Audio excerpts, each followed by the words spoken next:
Hello everyone, my name is Taylor Head and this is my persuasive speech. My topic is Amber Alerts. Amber Alerts got their name by a horrific story that happened to Amber Hagerman in January 1996. In Arlington, Texas, she was forced off her bike and into a stranger's pickup truck.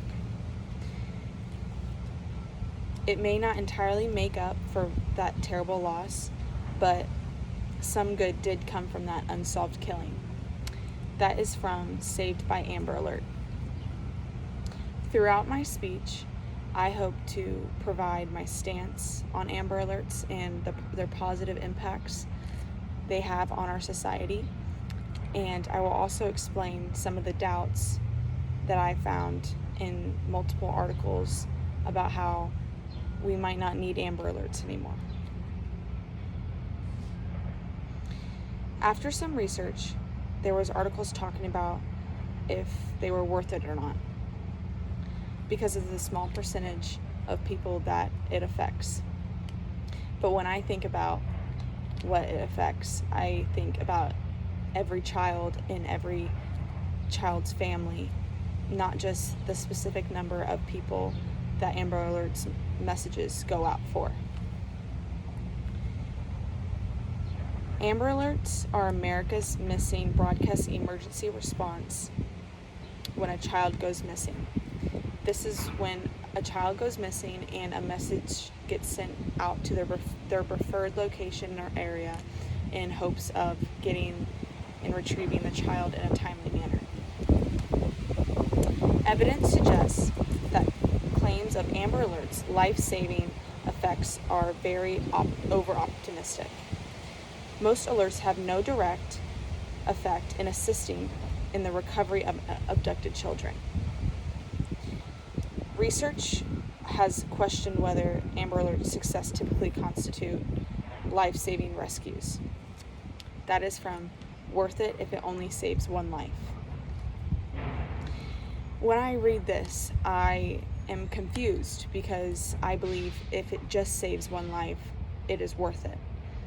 Just because a small percentage of success happens from Amber Alerts doesn't mean that small percentage of children go unseen.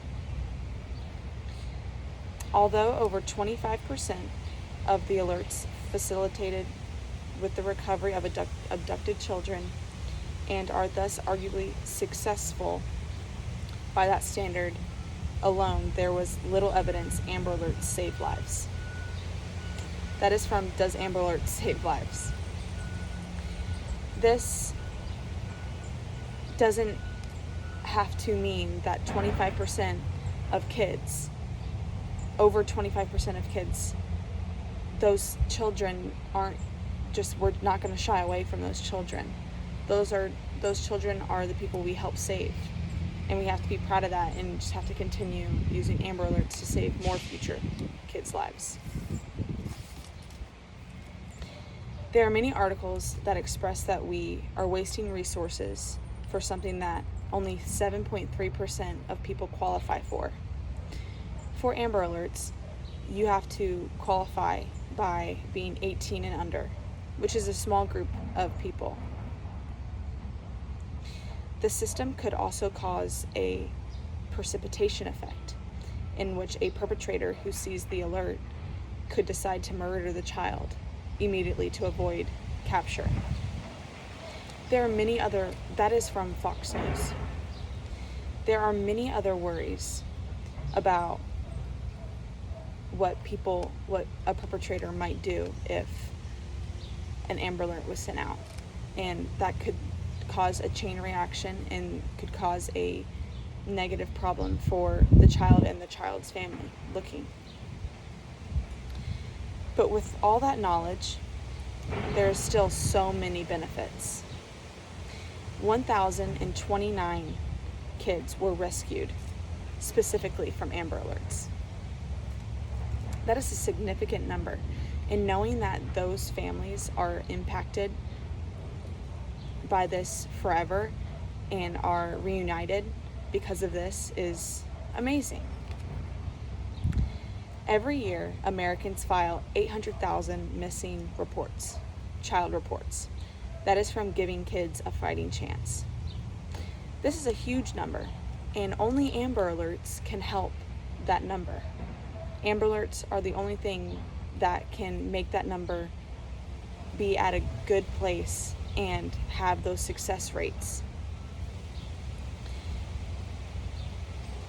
I applaud, this is a statement from a president at the time talking about Amber Alerts. I applaud the House and Senate for passing the bipartisan legislation that provides us with additional tools to prevent and protect our children against violent crimes. This is a statement from the congressional passage of Amber Alert legislation. I wanted to show you all a quick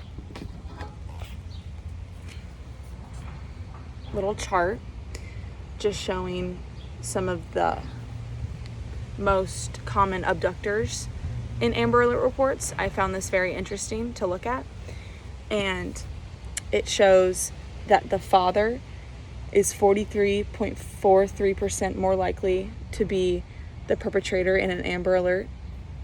And the next one is mother, then boyfriend, mother's boyfriend, friend of family, grandmother, and abductee's ex-boyfriend. There is many more, but I thought that was very interesting. In conclusion, I hope that you could see that Amber Alerts have a strong effect on today's society and our community. It has helped the society and community it is very important, and it changes kids' lives, and I believe that we should not take this away, even if it only protects a small number of people. We want to decrease the number of Amber Hagerman stories. Thank you.